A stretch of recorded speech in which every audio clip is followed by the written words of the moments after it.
Hello everyone, I am Kenshin. Welcome to Talking About History.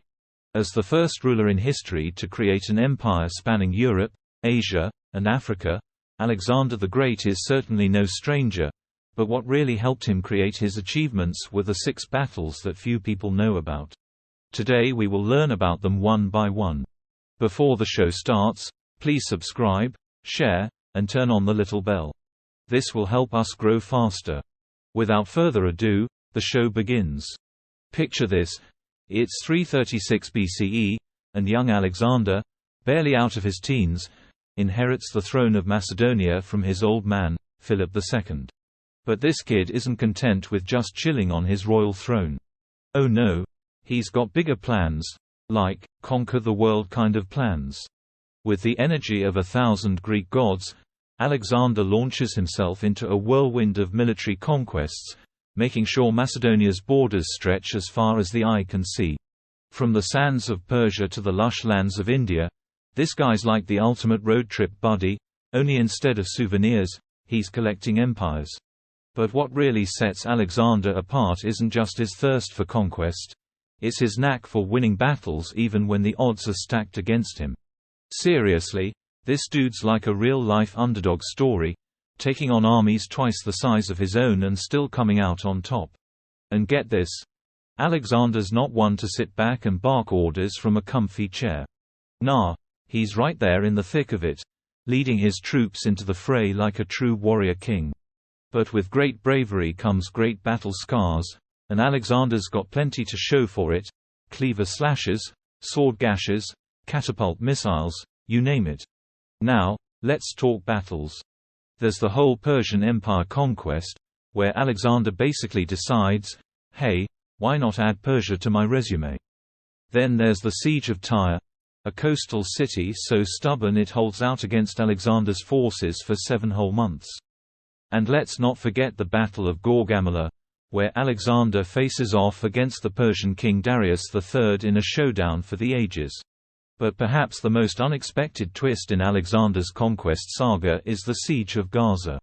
You see, after taking the city, Alexander's troops do some serious landscaping work, rerouting a nearby river to flood the city and leaving behind a swampy mess that's still causing headaches for urban planners today. Now that's what I call leaving your mark on history. Battle of Thebes, 335 BCE. So, here's the scene. Thebes, a feisty little Greek city-state, decides it's had enough of being bossed around by those Macedonian dudes. They rebel, and who do they send marching to their doorstep? None other than Alexander the Great himself, with his army in tow. Now, Alexander isn't one to mess around, especially when it comes to rebellions. He rolls up to Thebes, takes one look at their defiance, and decides to show them who's boss. And how does he do that? By burning the whole darn city to the ground. But hold up. Why would Alexander go all pyromaniac on Thebes? Well, according to the history buffs, it was basically a big, blazing warning sign to all the other Greek city-states: step out of line, and you'll end up like Thebes, toast. Did it work? Kinda. Sure. It scared some of the other city-states into toeing the line for a while.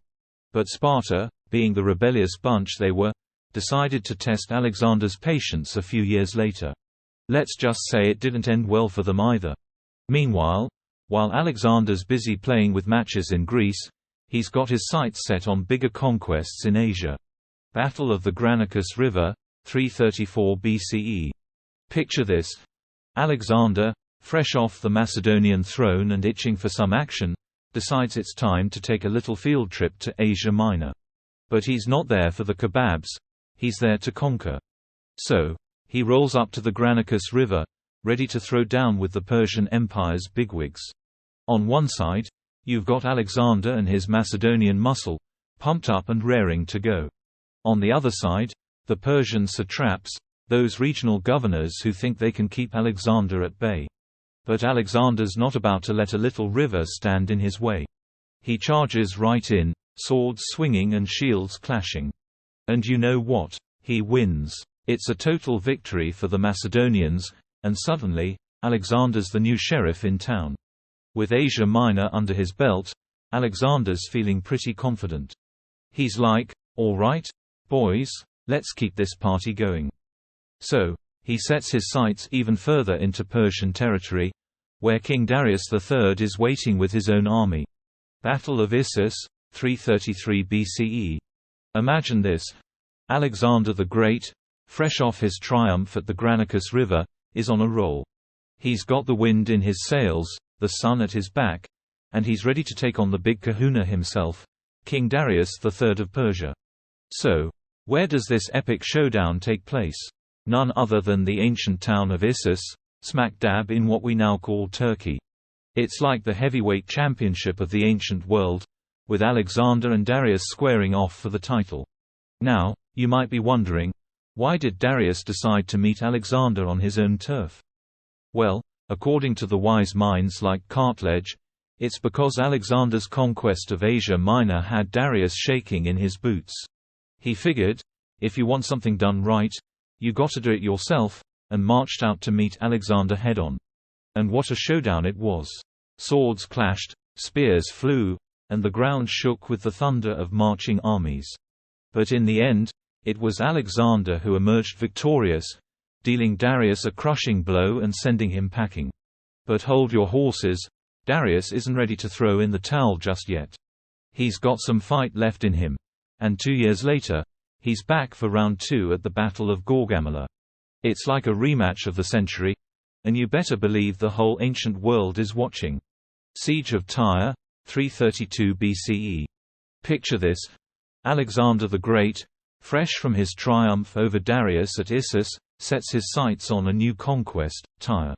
Now, Tyre isn't your run-of-the-mill city.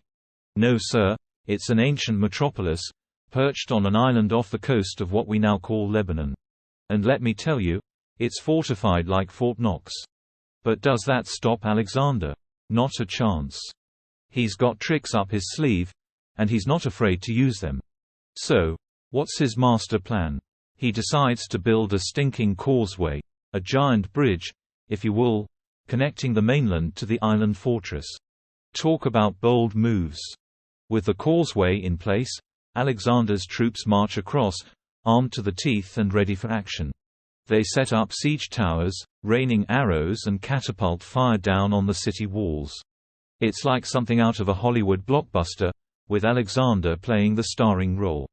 And wouldn't you know it, the siege works.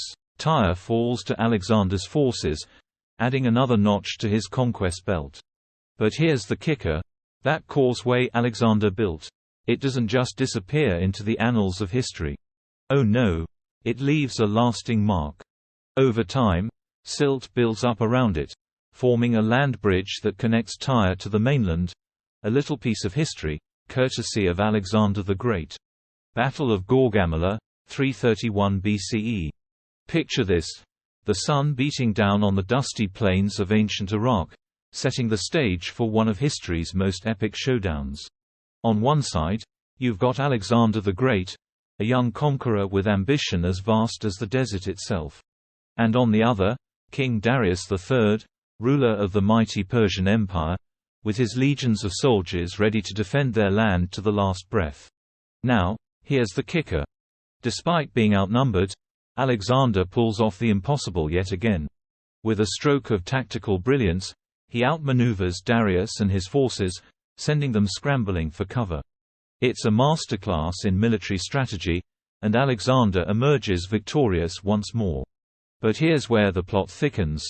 Darius, the vanquished king, manages to slip away from the chaos with his life intact. Yet, fate has other plans for him. Before long, he meets a rather grim end at the hands of one of his own governors, sealing the fate of the Persian Empire once and for all. Battle of the Persian Gate, 330 BCE. Now, fast forward to a fateful day when Alexander the Great comes knocking at the city gates. Fresh from his triumph at Gaugamela, he's on a mission to solidify his hold over the Persian Empire once and for all. And Persepolis, with its riches and strategic significance, is squarely in his sights. But here's the thing. Before Alexander can claim victory, he's got to deal with the Persian Gate, a mountain pass guarded by some of Darius' fiercest troops. It's a showdown for the ages, with swords clashing and arrows flying as Alexander's army clashes with the defenders. And wouldn't you know it, Alexander comes out on top yet again. With the Persian gate in his hands, he marches triumphantly into Persepolis, ready to make his mark on history. But instead of simply taking the city, he decides to send a message, one that will echo through the ages. In a blaze of glory, Persepolis is set ablaze, its once proud structures reduced to smoldering ruins. It's a bold move, but for Alexander, it's a statement of intent. With Persepolis in ruins, there's no doubting who's in charge now. With the Persian Empire's seat of power firmly under his control, Alexander sets his sights even further east, ready to conquer new lands and establish his rule over a vast empire that stretches from the sands of Persia to the mountains of India. It's the dawn of a new era, and Alexander the Great is leading the charge into history. Battle of the Hydaspes, 326 BCE. Picture this: Alexander the Great, conqueror of lands and master of battles, facing off against King Porus at the mighty Hydaspes River. It's a showdown like no other, with war elephants thundering across the battlefield and the fate of empires hanging in the balance. Now, here's the kicker: Porus isn't just any old opponent. No, he's got a trick up his sleeve, or rather, 200 of them. War elephants, massive beasts trained for battle, standing between Alexander and his next conquest. It's a sight that even the seasoned warrior Alexander hasn't seen before. But does he back down? Heck no. Alexander charges into the fray, leading his troops with his trademark ferocity and cunning. The battle rages on, each side locked in a deadly dance of swords and spears, until finally, after a fierce struggle, Alexander emerges victorious. Now, here's where things get interesting. Instead of crushing Porus and adding his kingdom to his growing empire, Alexander does something unexpected. He offers Porus a deal: swear loyalty to Alexander, and he can keep his kingdom. It's a bold move, but it pays off. Porus agrees, and Alexander secures the eastern border of his empire without shedding any more blood. But as they say, all good things must come to an end. In 323 BCE, Alexander falls ill and dies in the ancient city of Babylon. The cause of death? Well, that's still a mystery to this day. With no clear heir to his throne, Alexander's death sets off a power struggle that rocks his empire to its core, leaving historians and would-be rulers alike scrambling to pick up the pieces of his legacy. What do you think about this story? Please leave your comments. See you in the next episode.